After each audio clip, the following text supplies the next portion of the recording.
noong ako'y bata pa, hanggang mamulat sa mundo ng politika. Tinuruan ako ng aking ama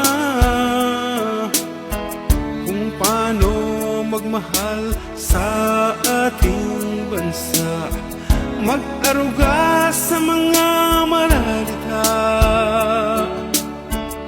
manilbihang kasama ang pamilya, hanggang sa pagpanaw niya bayan ang inaalala. Kung sana buhay pa nang masaksihan niya, nataglay ko na paninilbihang kaniyang pamana. Alam kong siya ngayon'y natutuwa dahil ang inyong suporta ay kapara ng kapanahunan niya.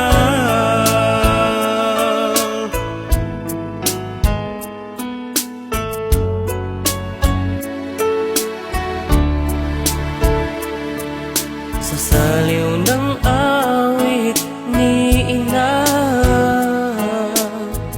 paglalambing ay aking damang-dama. Karunungang ibinahagi niya sa puso't isipan ko ngayon ay namumuna nang masilayan ang huling sulyap niya. Nag-alab ang apoy ng pagsinta at iaalay sa bansa, pagsunod sa mga